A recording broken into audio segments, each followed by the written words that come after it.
Assalamualaikum. Aku nak tanya ni, kerajaan Malaysia ni pasal Muhammad Yusri ni, anak Atampik ni. Pasal kecurian barang-barang dalam rumah aku ni. Aku nak balik dengan bini aku ke rumah tu, tiba-tiba tak boleh balik, dia ada dia pula. Pasal meniaga sate apa benda dekat situ, dia kata dia meniaga sate. Yang kita tahu apa benda yang semua orang tahu, dia ke sana sini dia bawa pek kuda je. Dia nak bawa pek kuda, dia bawa ganja, dia bawa sabu kan. Aku nak tanya ni dengan Pak Usuk ni apa benda ni.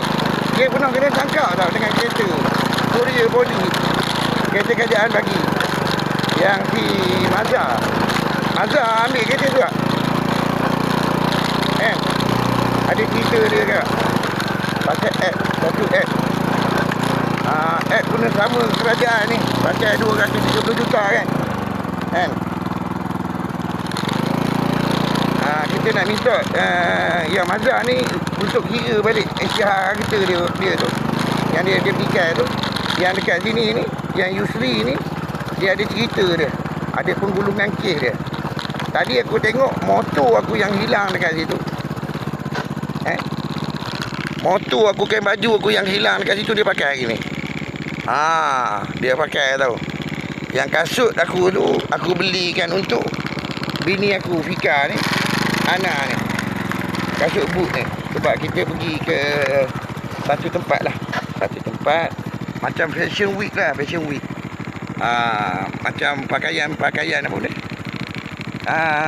Pergi pesta beragam, baju beragam ni.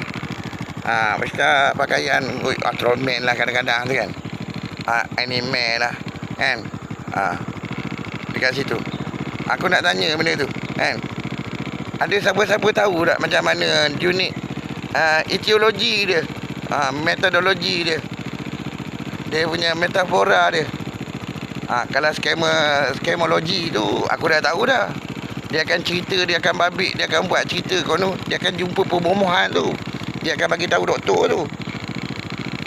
Doktor selalunya doktor Bangladesh tu lah, doktor Bangladesh dengan Vietnam tu yang kena tangkap menyamar jadi doktor tu kan. Lagi satu budak Nepal tu, doktor Nepal tu yang ada duk ganggu anak bini aku tu kan. Itulah dia perjumpaan dia tu selalunya kan. Kita nak minta Kerajaan Pahang ni siasat benda ni. Hari ni 29 bulan 4 2026 bersamaan dengan 11 Zulkaidah 1447 Hijrah. Ini sesuatu yang menarik kawan-kawan. Memang menarik.